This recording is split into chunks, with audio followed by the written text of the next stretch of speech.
Good evening, class. My name is Joshua Grimmett, and it is a good day to be a bulldog. I am going to talk to you about the current event about the child abduction of Camille Cupcake McKinney. The reason that I want to talk to you about this actual topic is one, it's because it's from my hometown, Birmingham, Alabama, and it's also with the population that I plan to work with. I want to advocate for the children, and the teenagers, which is a really vulnerable population. All right, so let me give you a little background history on the story. All right, so about 2 or 3 weeks ago, we were receiving Amber Alerts on our phones about a child missing, a possible child missing from the Birmingham area. Um, at first, the police or the officials had a dark colored Sequoia interest interest because that was the alleged vehicle that had fled the scene or left the scene from where the child was having a birthday party at her home. The child was actually abducted from her home um, during a birthday party with friends. The two alleged abductors were friends of the family. Okay, so the 3-year old, she was from Birmingham, Alabama. She was abducted on October the 12th. She lived in Avondale, a very, let's say, I don't want to say hood or ghetto, but a very underprivileged area in Birmingham. She lived in a public housing setting.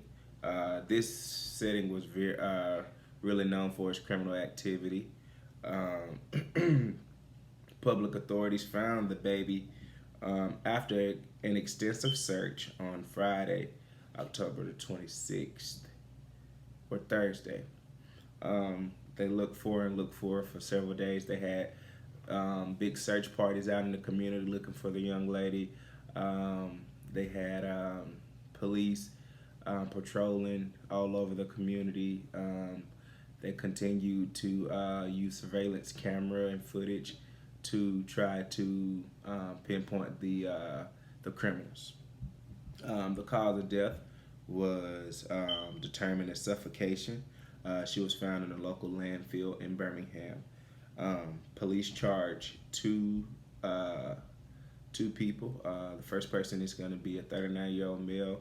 His name was Patrick Starworth, and a 29-year-old female. Her name was Derek Brown. Um, they charged these two individuals with kidnapping and capital murder.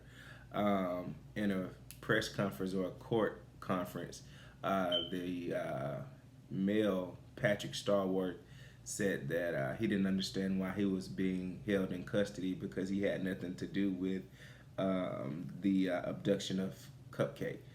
But in surveillance footage from a local gas station, showed that he was driving the vehicle that she was abducted in.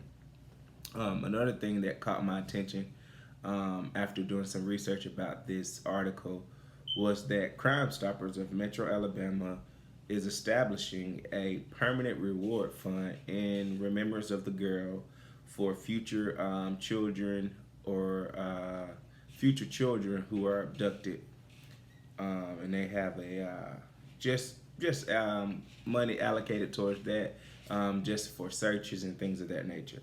The policy that I chose was the Uniform Child Abduction Prevention Act. Some of the strengths that I would say that I found when reviewing the policy, it gives a great understanding of what the term abduction means.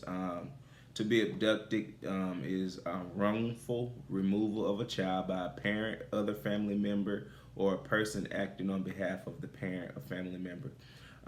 If I was just going out in the community and trying to educate people on what the real term of abduction I believe this is a great definition. It also gives an understanding of what custody is. Custody is the right to provide physical care for and exercise supervision over a child by operation of law or by court order. This gives really good insight on two things that we need to understand about children and how family members or even people around the family can play in a role of abduction. Ironically, the child was abducted by two people that she believed were family members or played a role as family members in her life. Um, okay, in the policy, one of the strengths, I saw another strength was that the literature was in plain text so that a normal person or uneducated person would be able to understand and comprehend the idea of the policy. Um, some of the things that social workers could do to advocate for um, children and teenagers, I would say facilitate family visits more. Make sure that we are reporting information if we believe child abuse, neglect, or child maltreatment is going on. Make sure we're protecting young children and teens on our caseload. Even though that I know that we have a lot going on in our personal lives and our work lives, we still have to make sure that the children are put at the forefront of our workload or caseload because they need us the most. They're really dependent on us to be those guardians if the guardian has been removed from their life. One of the weaknesses of the policy was that it really didn't say anything about how social workers could be implemented into being aware of children and helping out. It was really more on the legal side. It didn't say, okay, this is how we would use a multidisciplinary team.